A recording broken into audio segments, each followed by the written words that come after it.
Happy Sunday. Born Zero, Homeless Kage, Clean 15. We have Boruto episode 265. And let me begin with an apology. Last night I made the thumbnail. Today, this morning, I came in expecting this to be some trash, and I was wrong, right?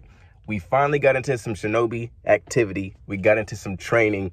I even have an MVP for this episode, but let me begin by saying I felt watching this, I wasn't bored watching this episode at all for the first time in maybe a month. I was not bored at all. And I like the fact that although this is a anime exclusive episode, it didn't feel as if it broke away from the core of what the show is.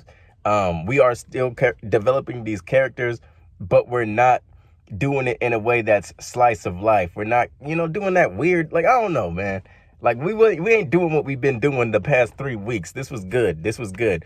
We actually got into some activity where these people competed against one another. And even with Kawaki's storyline, they did this simultaneous thing where, yes, him and Himawari are essentially on this secret mission together now. So he had to put his trust in her, which he was struggling to do, if you notice, in the competitions, while he was on his own team, failing to be a teammate with them as well. So we have him competing against the other classmates. Himawari's, in her mind, keeping an eye on the princess. And each time where she's struggling or she's falling, she almost cuts herself, chopping the onion. She almost falls from the tree. Himawari was there to protect her. But before she could really do that or show that, Kawaki's panicking. He's like, yo, I gotta go help. Not really putting trust in Himawari, and at the same time letting his own teammates down in the process. So we got to see him in the end become a better teammate. I wouldn't even say he became a better teammate. He just started dogging these niggas in the competition. He just started showing you his true elite form. I would have to say the moment that I made him MVP was when he kicked the bear and he looked at the teacher. Because we've all been thinking this, bro. This teacher sucks. She sucks.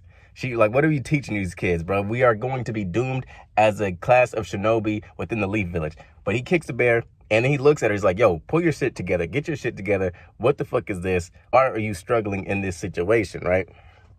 Maybe she's a shadow clone. Maybe she's an imposter. Who knows?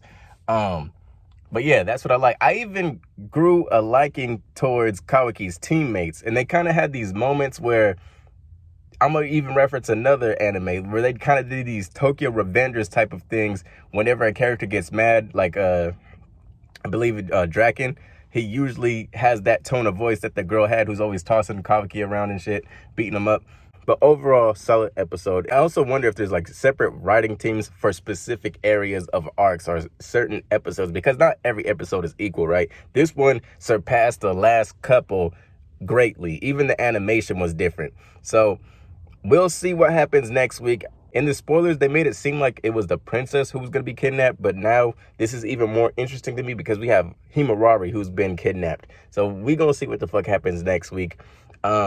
Like I said, you will still be seeing that thumbnail as evidence. I thought this was going to be some hot garbage, but they did their thing this week. 265. Thank y'all. Take care.